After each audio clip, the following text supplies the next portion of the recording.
Hello दोस्तों, आप सभी कैसे हैं। मैं प्रदीप कुमार आशा करता हूं कि आप सभी अच्छे होंगे।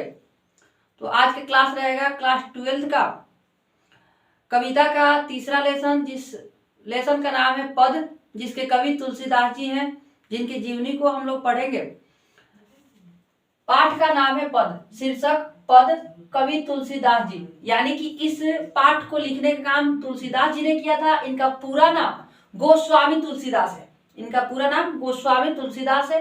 ये भक्ति धारा के कवि हैं। जैसे सूरदास जी भक्ति धारा के कवि थे, लेकिन उनमें था कि वे कृष्ण के भक्त थे। तो तुलसीदास जी जो है वह राम के भक्त हैं। ठीक है, कृष्ण के भक्त सूरदास और तुलसीदास राम के भक्त हैं। इनका जन्म 1543 ईस्वी को, निधन 1623 ईस्वी को। इनका जन्म स्थान राजापुर बांदा उत्तर प्रदेश, यानी उत्तर प्रदेश में बांदा नामक जगह पर राजापुर जगह है, वहां पर इनका जन्म हुआ था। मूल नाम रामबोला। ऐसा कहा जाता है कि जैसे ही इन्होंने जन्म लिया तो जन्म के बाद जो पहला वर्ड होता है वह इन्होंने राम बोला था, इसीलिए इनके नाम में पहला जो नाम आया, इनका मूल नाम, वह रामबोला रख दिया गया। इनकी माँ का नाम हुलसी और पिता का नाम आत्माराम दुबे रखा गया। ठीक है, इनकी माँ का नाम हुलसी था और पिता का नाम आत्माराम दुबे था। पत्नी रत्नावली। लेकिन विवाह के कुछ समय बाद ही इन दोनों में विछोह हो जाता है, ये दोनों दूर हो जाते हैं वैराग्य के कारण, और उसके बाद ये राम के भक्ति में लीन हो जाते हैं। प्रतिपालिका दासी चुनिया, जिनमें जन्म के बाद परिवार द्वारा परित्यक्त होने पर पालन पोषण किया, यानी कि चुनिया ने इनका पालन पोषण किया। बचपन में माँ के न रहने पर चुनिया ने क्या किया कि इनका पालन पोषण करके कुछ बड़ा किया।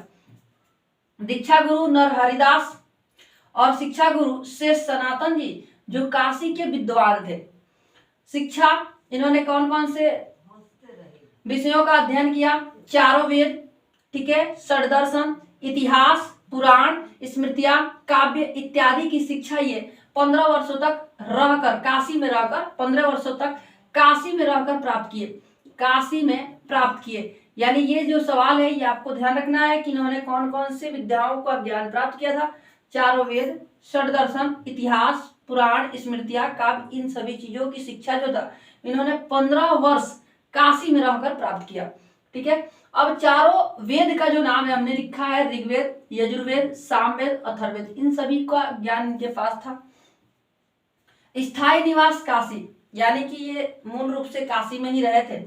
मित्र एवं स्नेही इनकी कुछ करीबी लोग हैं, जिसमें पहले अब्दुल रहीम खान खन्ना जी हैं, महाराजा मानसिंह है, नाभादास जी हैं, टोडरमल है इत्यादि। ये सभी इनकी कुछ करीबी खास मित्र लोग हैं, कुछ स्नेही लोग हैं, चहेते लोग हैं।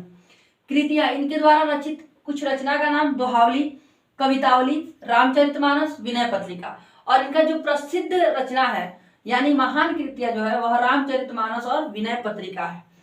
रामचरितमानस और विनय पत्रिका है। जैसे जायसी जी का रचना था पद्मावत, उसी तरह से रामचरितमानस और विनय पत्रिका इनकी महान कृतियां हैं।